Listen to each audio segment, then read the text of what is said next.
Hello everybody, welcome to this lecture on the introduction to optimization. In this chapter we're going to be talking about what optimization is and what are the different techniques that exist and how we're going to use that techniques through this semester. We'll begin with the idea of problem solving. So problem solving includes the process of decision making and then implementing the decision and figuring out what the results are. So there are 5 steps in the decision-making process. We begin with defining the problem, determining the set of alternate solutions, determining the criteria for evaluating the alternative. So you figure out, well, this is the decision that we need to make, or this is the problem that we need to solve. And then figure out what the different alternatives are. Sometimes there are a few alternatives, sometimes there are infinite number of alternatives. Then you figure out how you're going to evaluate those alternatives. How are you going to say that if there are 2 alternatives, A and B, how do you choose alternative A over alternative B? It could be as simple as, well, where do I make more money, or which alternative costs me less money? So this this idea of problem solving is something that you've used throughout your life. You might not have seen it structured this way, but this is what you do. Think of something like, let's say you were figuring out, well, which university should I go to? Let's say you applied to multiple universities, you got admission in, let's say, 2 or 3 universities. Why did you end up coming to Rutgers? So the problem there was figuring out which university to go to, and the alternative set of solutions were the different universities that you got admission into.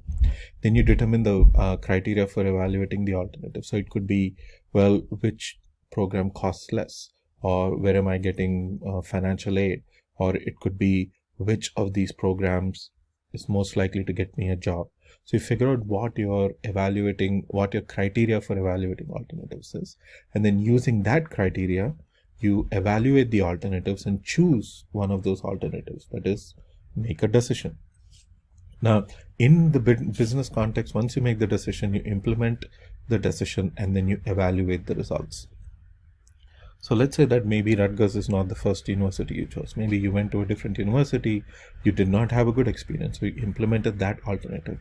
You evaluated the results and figured out that you didn't like that university, and then you transfer to Rutgers, right? So those are the 7 steps of problem solving. Think of any decision that you've made in life, and you will see that these are the 7 steps that you've gone through. So the idea behind this course is we'll be looking at some quantitative or mathematical techniques that you can use to go through these 7 steps when you are looking at different kinds of business problems, right? So there are 2 types of decisions that you come across. One is single criteria decision problems and multi-criteria decision problems. Even in single criteria decision problems, sometimes the math involved can get pretty complicated. So the decision-making process, the 5 steps, they can be split into two major groups. One is structuring the problem, that is coming up with a structure, and then finally analyzing the problem. So structuring the problem is defining the problem. That's the first step. But this is usually the most difficult step in any real life case. So I have done consulting as part of my because of the expertise that I have in supply chain management. I've done a lot of consulting, and having implemented a lot of these projects in real life, I can tell you that defining the problem is the most difficult piece. But that is something that you don't have to worry about in this course, or in any of these courses. So when you take a math class, you know what the problem is. So even if it is a word problem, you're given a word problem, you're given the parameters of the word problem, and then you just have to solve it. And a lot of this class is also going to be structured that way. But in real life, defining the problem itself is the most difficult piece. Which aspect am I looking at? Or what are the different alternatives should I consider? Should I consider all the departments within a company, or should I just consider a single department and their decision-making process? It's usually a very complex, the most complex piece. But that is something that we will not spend a lot of time in this class, because that is something that you learn with implementation. That is not something that can be taught but once the problem is defined, how you identify the alternatives, how you determine the criteria, then evaluating the alternatives and choosing an alternative. These are things that you can practice and implement in a classroom setting, and that is what we will be spending a good amount of time on. Right? Now after you go through the first step, that is structuring the problem, now in analyzing the problem, before you get to summary and evaluation, there are two types of analyses that you could do. You could do qualitative analysis or quantitative analysis. So qualitative analysis would be something like something that you get from a gut feeling, or let's say that sometimes let's say you're trying to figure out what are your potential sales numbers for the next let's say for the next quarter.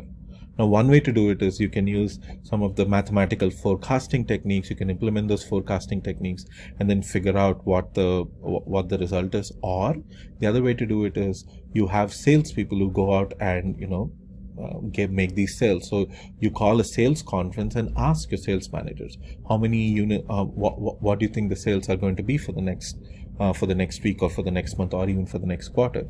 You can get that data from many different managers, and then you can use that data to figure out what the answer is. Now that kind of analysis is qualitative because there the numbers that you come up with, there might be some math behind the numbers, but a lot of the time the numbers are based upon experiences. So you can have qualitative analyses or you can have quantitative analyses. Using that, you come up with a summary and evaluation, and then finally you make the decision. Now, in this class, we'll mostly be concentrating on the quantitative analysis portion.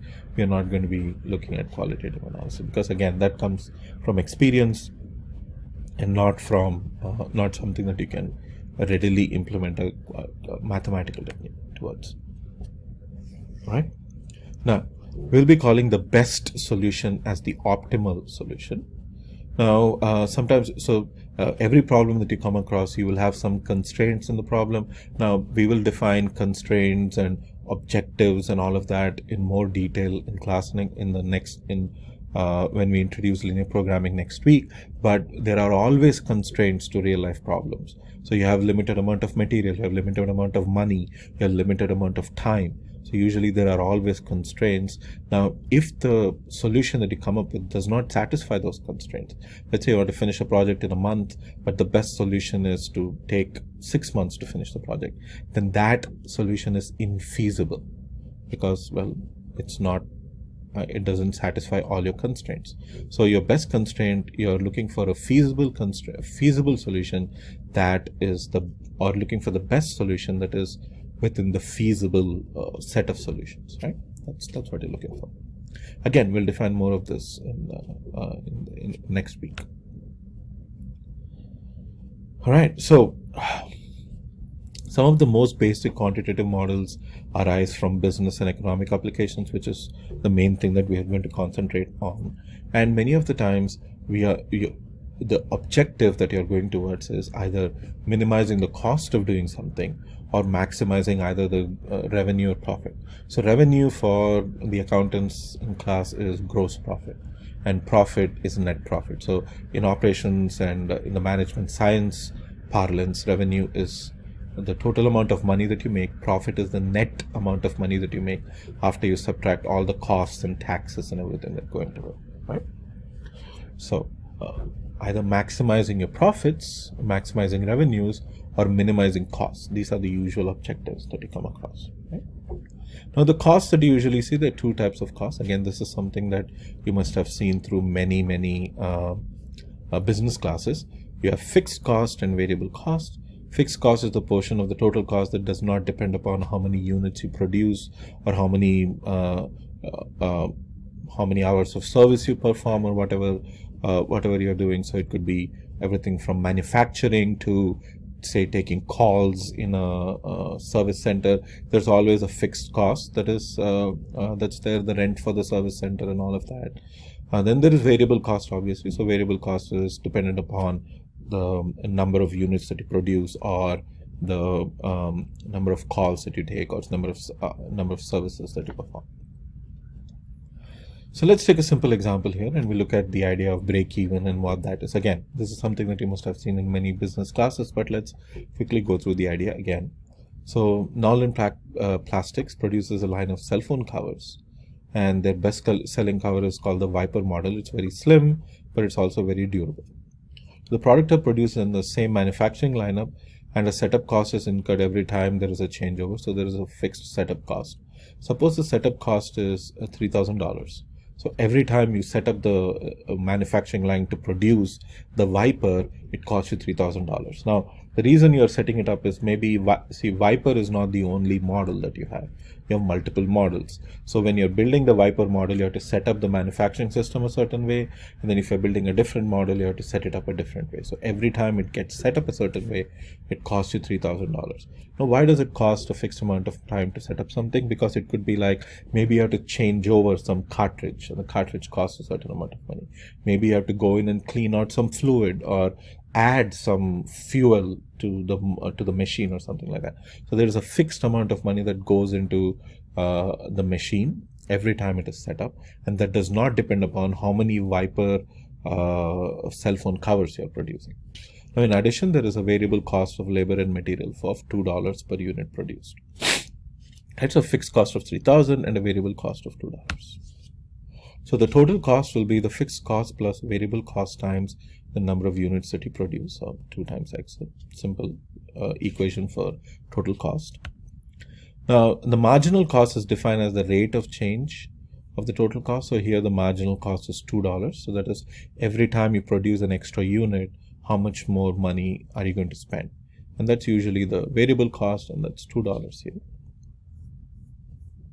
The marginal revenue is the number of units, the amount of money that you make per cover. So you're making these covers for $2. Let's say you're selling them for $5. So the total revenue can be written as 5 times X, which is 5 times the number of units that you produce. So we are assuming that if you produce X units, you can sell X units.